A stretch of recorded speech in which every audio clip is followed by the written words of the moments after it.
Recordar a nuestros maestros, un programa para reflexionar problemas de nuestro tiempo a la luz de los grandes pensadores.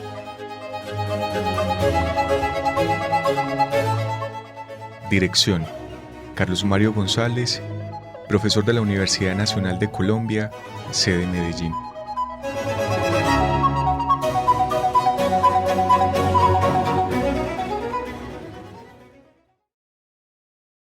Muy buenas noches y un saludo muy especial para cada uno de los oyentes que nos acompañan de nuevo en este programa radial Recordar a nuestros maestros. Les habla Daniel Felipe Garavito en nombre de la Fundación Cultural Entre Líneas y del equipo coordinador de la Escuela de Maestros de la Sospecha Entre Líneas.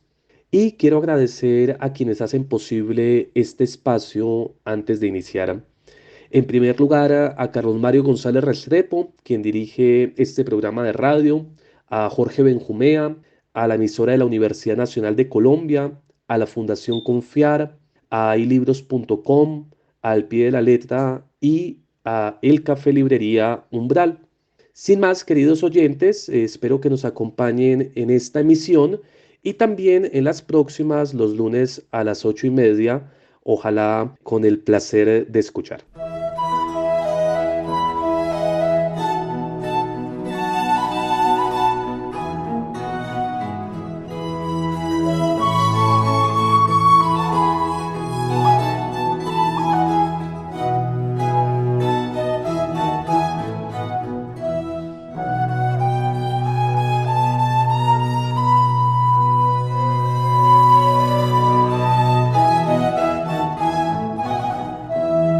El día de hoy hemos querido empezar nuestro programa de radio con la lectura de un fragmento de una entrevista realizada a Jorge Luis Borges en 1979 que nos permite poner en el centro de nuestra reflexión la pregunta que queremos desenvolver.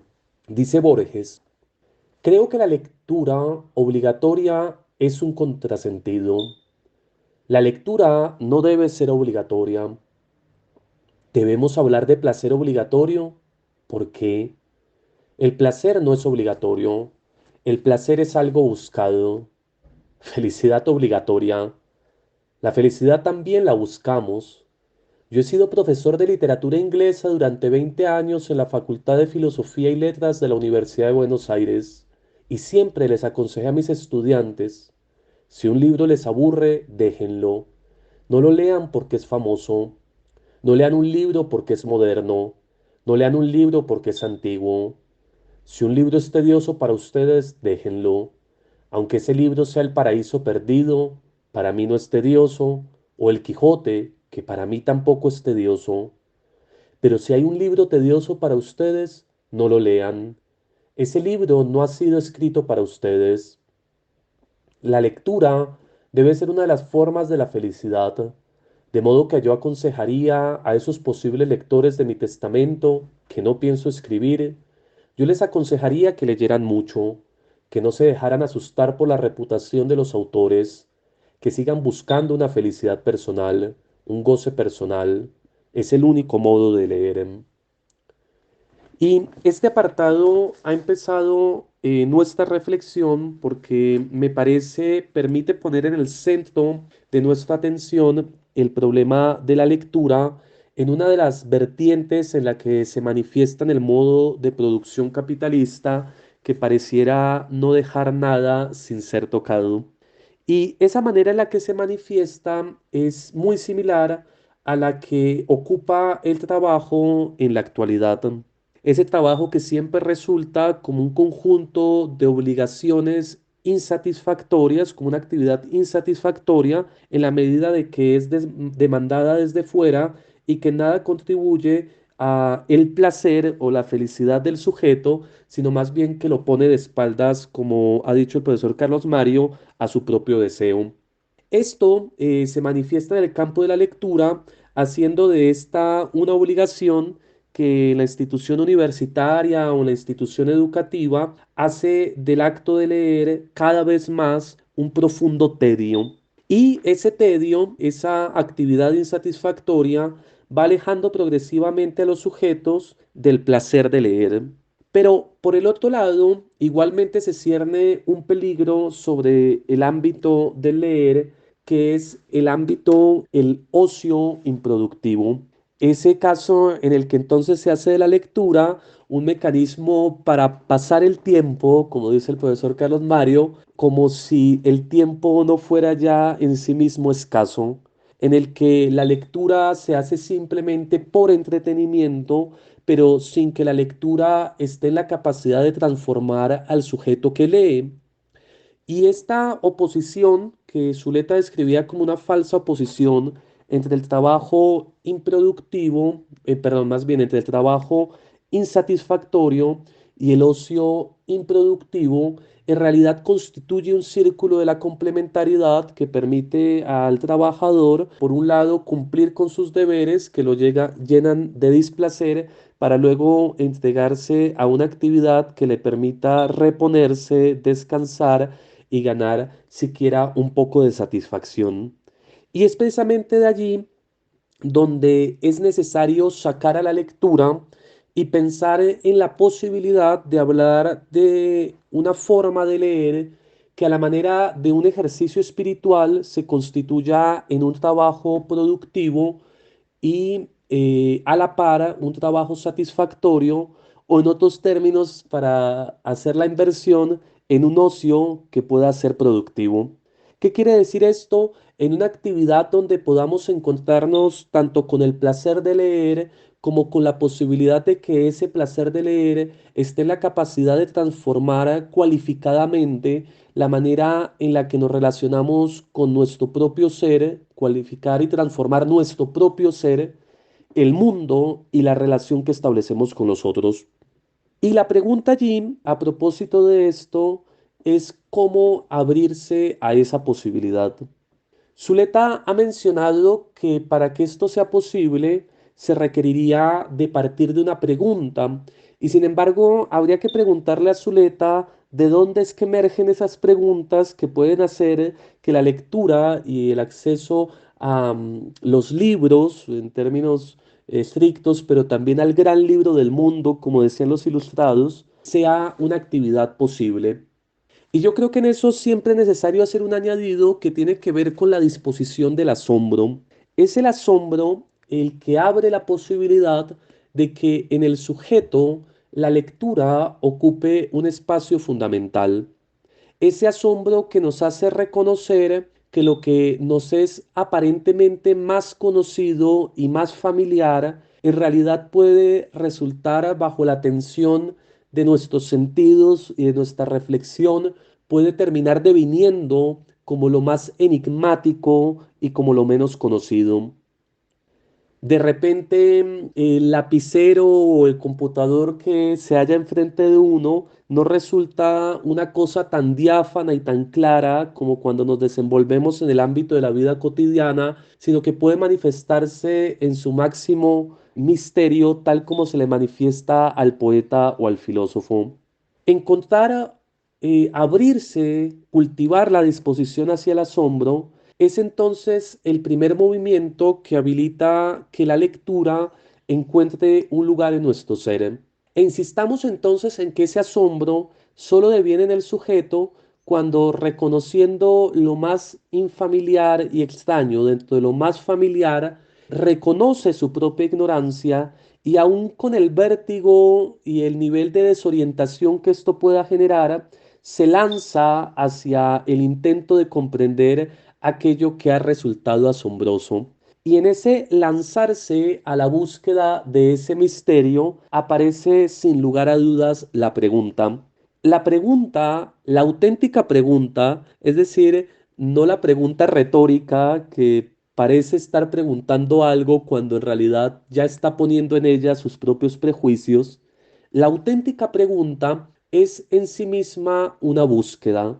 Todo preguntar abre la posibilidad de una búsqueda en torno a aquello que ha resultado como problemático, que constituye nuestra propia vida en su destino individual y colectivo y que debe ser objeto de atención para que la vida pueda dirigirse de una manera más adecuada y cualificarse. En ese caso, uno podría pensar en el lugar fundamental que ocupan preguntas que siempre parecen volver a resultar familiares, pero están abiertas a una profunda extrañeza. La pregunta por el amor, la pregunta por la muerte, la pregunta por la alegría o la tristeza, la pregunta por la forma de los objetos o la pregunta por la posición de nuestro planeta en el universo, no dejan de ser preguntas frente a las que siempre creemos saber más de lo que sabemos.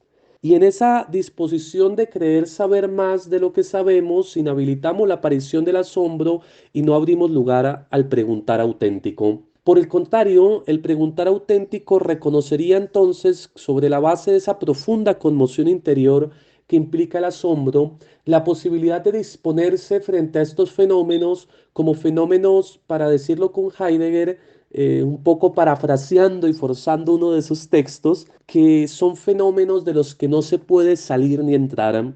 No se puede salir del enigma del amor, no se puede salir del enigma de la muerte cuando uno ya ha ingresado en él, pero a la par nunca es posible ingresar por completo en su misterio. Y es quizá la experiencia amorosa la que más nos recuerda esta situación. Gran problema para las lecturas que podrían atravesar la propia vida. Una vez instalados entonces en esa pregunta, en ese territorio problemático, es que es posible empezar a dirigirse hacia los textos. Es decir, en que es posible abrir las páginas del libro e intentar preguntarle, por ejemplo, a Platón en el banquete, qué quiere decir la experiencia amorosa en su manifestación erótica. Ahora, una vez instalados en el texto y con la pregunta dirigida al autor, no basta con desplazar los ojos, como dice el profe Carlos Mario, sobre las líneas, sino que es necesario emprender un verdadero trabajo que Zuleta denominó como un trabajo de interpretación. Ese trabajo de interpretación tiene que ver con la posibilidad de que el sujeto, dice Zuleta, establezca el código del texto. Esa afirmación, que parece un poco extraña, quiere decir que le es exigido al sujeto, al ser humano, al lector, posicionarse de manera activa frente al libro, frente al texto. Y posicionarse de manera activa quiere decir que los significados de lo que está leyendo no están constituidos a priori dentro de la obra, sino que solo emergen en la relación entre el lector y el texto. Y solo emergen en la relación entre el lector y el texto en la medida de que corresponde al sujeto establecer, desarrollar una suerte de juntanza entre las palabras que encontrará en la obra y los significados que les pueda atribuir. A propósito de eso, es muy interesante atender a dos ejemplos que da Zuleta sobre la lectura.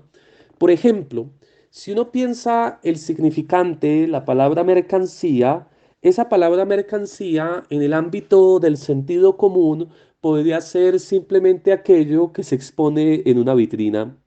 Pero cuando auténticamente queremos abrirnos a la comprensión de qué es una mercancía y, por ejemplo, le dirigimos la pregunta al Capital de Marx, sabemos que para poder establecer lo que significa esa palabra, ese significante mercancía, es necesario ponerlo en relación con la totalidad de la obra, de tal manera que se pueda establecer qué es aquello que quiere decir mercancía, y que en el caso de Marx, por ejemplo, se revelará ya no como lo que está en la vitrina, sino como aquello que de alguna manera tiene en sí mismo relaciones sociales, pero también como aquello que es tanto valor de uso o valor de cambio.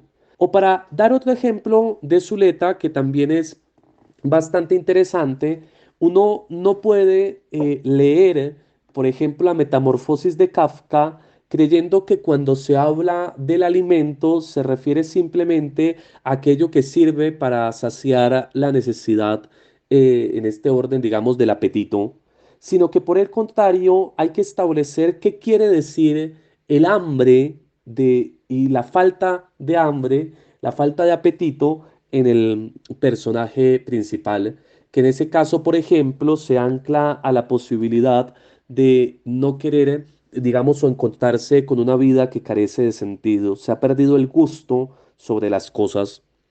Esos dos ejemplos que podrían extenderse en muchos de los casos, tanto como yo ahora intento descifrar qué quiere decir Zuleta cuando dice que no existe un código común en los textos, sino que hay que establecerlo, tiene que ver entonces con la necesidad de enfrentarse a la, digamos, a las palabras, a los significantes dentro del texto, para ir poco a poco constituyendo el sentido a la luz de la pregunta en lo que uno estaría interrogando.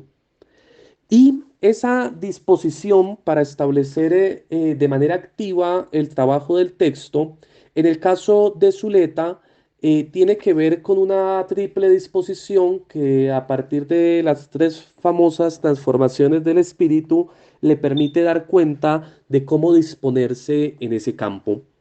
En primer lugar, como lo hemos dicho en otras emisiones de este programa de radio, disponerse como camello frente al texto, es decir, para decirlo con Derrida, aprender lo que es más grande y nos anticipa dentro de la tradición. Disponerse humildemente frente al hecho de que, por ejemplo, frente al enigma del amor, han existido otros grandes pensadores que han intentado dar su tiempo y el esquema de su propio trabajo a tan cara pregunta. Y en ese primer campo entonces hay que cultivar cierta capacidad para ser humilde que permita ir interiorizando, trabajando sobre aquello que dice el texto. Ahora, no sin olvidar que ese que dice el texto no es una cosa a priori dentro de él, sino algo que tiene que ser establecido en la relación con el lector. Pero a su vez, y no como etapas, sino como elementos que se superponen, el sujeto debería estar en la capacidad de disponerse frente a la lectura de tal manera que pueda criticar aquello que en su propio juicio, a la luz de su propia razón, resulta inconsistente o insuficiente o falseador del enigma que se le ha presentado. Y en ese momento se activa la disposición de León, que es la disposición que sabe hacerle otras nuevas preguntas al texto a la par que criticarlo. Sin embargo, esa disposición, esos dos elementos, la crítica, el no frente al texto y el sí frente al texto, debe acompañarse de la propia disposición para trabajar la pregunta que a uno lo ha asombrado. Es decir, que a la par que el texto se convierte en una herramienta, es una herramienta en el sentido de que es solo uno de los mecanismos de trabajo para intentar horadar en la pregunta que uno se ha formulado. Y que entonces no todos se agotan los textos pueden ser criticados, pero que incluso puede emerger la disposición del niño, es decir, la disposición de la propia ocurrencia, que permite de repente que el sujeto pueda tener alguna suerte de hipótesis, quizás no antes contempladas, en torno a la pregunta que estaba desarrollando. Dar espacio, para decirlo en esos términos, al eureka, es decir, al encuentro con la respuesta que antes parecía huidiza. Esta forma muy sintética de atender a la manera en la que la lectura se da supone en todo caso que se entrecrucen siempre todas estas disposiciones para hacer entonces del acto de la lectura un espacio en el que podamos meditar sobre la pregunta formulada de manera atenta, pero a su vez para dejar que los textos nos hablen, pero a su vez, para más allá del campo de la comprensión del problema, ir dando cuenta de los efectos de esa comprensión en la propia vida. Es decir, la lectura, además de el placer de la comprensión, debería, o por lo menos podría, ofrecer la posibilidad de la propia transformación. Y eso quiere decir entonces que si, por ejemplo, yo creía saber qué era el amor, y ante ese creer saber que él era amor, agenciaba mi vida de una manera particular, hasta que el enigma del amor se me vuelve a poner de presente y me dice cuánto no lo conocía, y hasta que el trabajo sobre esa pregunta por el amor me implica a mí mismo, lo que debe de venir es una posibilidad de transformar mi relación con ese enigma, pero a su vez, en tanto que se trata del amor, mi relación con ese otro que es el amado. Y esa posibilidad de ir cualificando la propia vida, entonces tiene un efecto que es fundamental y es que hace el lugar de un auténtico ejercicio espiritual. Es decir, que se lee para transformar el propio ser y cualificarlo, pero digamos, a través del encuentro con determinadas verdades, pero que también se transforma el propio ser para poder encontrar la verdad. Es decir, es una relación en la que debo transformarme para poder abrirme al enigma de lo que se me presenta como problemático, pero a su vez en la que debo aprender nuevas cosas sobre ese que me es enigmático para transformar mi propio ser. Ahora bien, esta lectura constituye quizás el aporte de Stanislao Zuleta al ámbito de la lectura como interpretación, es decir, al acto de leer como un acto de hacer sentido, de develar el enigma. Pero hay otra dimensión que quisiera aprovechar en estos últimos minutos para desarrollar de alguna manera, que se encuentra también en el centro de la experiencia de leer y que el psicoanálisis bajo el nombre de la disciplina del comentario de textos nos ha ofrecido. Para el psicoanálisis, los cuatro conceptos fundamentales que menciona Lacan en el seminario 11, como dice Carlos Márquez, psicoanalista de la ANEL Bogotá, se activan en el marco de lo que constituye la experiencia de la lectura. En primer lugar, el inconsciente, porque cuando leemos, no todo lo que leemos pasa por nuestra actividad consciente, por esa actividad dirigida a la reflexión sobre el texto, sino que también en nosotros se activa todo lo que hay de difícil e inconsciente, afectos, asociaciones que no se entiende muy bien por qué han llegado en ese momento de la lectura y que parecieran llegar a interrumpirla o incluso a frenarla o incluso a hacer que abandonemos el texto. Aparece también el espacio de la repetición en el que nos damos cuenta que a veces estamos encerrados en una posibilidad interpretativa que solo se desenvuelve en un marco de significantes que constituyen lo esencial de nuestra propia forma de vincularnos simbólicamente con el mundo. Se activa a su vez la transferencia porque entramos en un vínculo de, por ejemplo, amor y odio con los personajes del texto, o también porque le suponemos un saber al sujeto que estamos leyendo, y se activa también el goce en términos del placer, pero también el displacer del acto de leer. Es decir, que la actividad de la lectura habilita entonces lo fundamental de lo que hace a nuestra estructura inconsciente, y es quizás por ello que el acto de leer puede convertirse en una auténtica forma, como también lo indicaba Zuleta, de trabajar sobre el propio inconsciente. Ahora bien, y en segundo lugar, la disciplina del comentario de textos sabe no disponernos únicamente al trabajo de la interpretación, por ejemplo, de la interpretación del síntoma en Freud. ¿Qué quiere decir eso? Sino también sabernos disponer a lo que, por ejemplo, en psicoanálisis se denominaría como síntome. Hagamos allí una breve aclaración. Para Freud, los síntomas eran fenómenos que estaban plenos de sentido. Si yo olvidaba el acto fallido, ese olvido no era un acto azaroso, sino que respondía a una estructura que me permitía, después de la asociación libre, encontrarme con el significado de mi síntoma. Ah, por esta razón he olvidado tal cosa.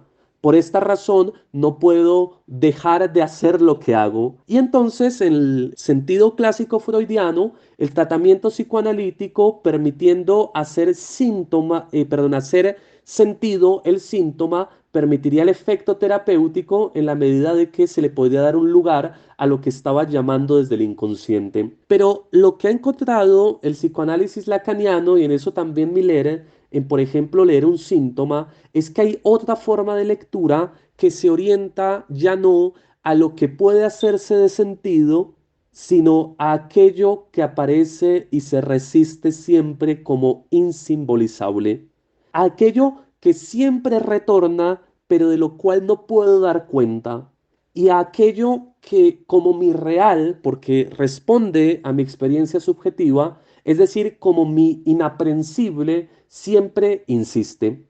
En estos términos, el ámbito de la disciplina del comentario de textos supone entonces que hay que añadir al ámbito de la interpretación como acto destinado a generar sentido una segunda forma de lectura que es quizás lo que a veces se hace en un psicoanálisis lacaniano, que es un cierto romper del sentido, una posibilidad de aislar las palabras que juntas estarían en la capacidad de significar y quedarse solo con el instante de la letra que siempre aparece como insimbolizable.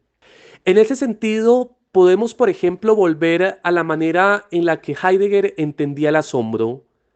Para Heidegger, el asombro nos ponía de manifiesto el enigma de no poder salir ni entrar frente al problema del ser. Cuando nos hacemos sinceramente la pregunta e intentamos, diría Heidegger, leerla en todo cuanto es, ¿por qué hay ser y no más bien nada? La pregunta nos reclama en términos de sentido e intentamos arriesgar cada una de las palabras, ya sea en la poesía de Hölderlin, que tanto gustaba a Heidegger, o en su propio ejercicio filosófico mediante los conceptos, intentar apresar el sentido del ser. Pero hay a su vez, en el ámbito de esa pregunta, para dar un ejemplo filosófico, algo de ese enigma que siempre resulta inaprensible, que hace efecto sobre nosotros en el aburrimiento, en el asombro, en la serenidad, en las diferentes disposiciones de ánimo, pero que siempre va a parar a algo que es indecible. Por eso no es posible salir ni entrar del misterio del ser, diría Heidegger. Y por eso podemos extenderlo al ámbito de las auténticas preguntas, de las preguntas fundamentales, una disposición en términos de la lectura, que sabe que nunca podrá suturar lo que viene como falta y agujero y que se dispone también a una posibilidad de orientarse en ese real. Pues bien, queridos oyentes, con esta breve apertura y con este abre bocas también a lo que será el café filosófico de este día jueves próximo a las 7 de la noche en Café Librería Umbral, los quiero dejar también recordándoles que estará colgada una reflexión un poco más extensa en YouTube, donde grabaremos la sesión del café filosófico. Les deseo una feliz noche y espero que nos sigan acompañando en este su programa Recordar a nuestros maestros.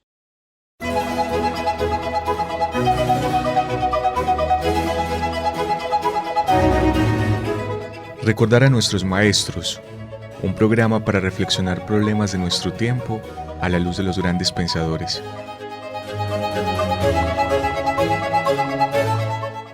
Dirección: Carlos Mario González, profesor de la Universidad Nacional de Colombia, sede Medellín.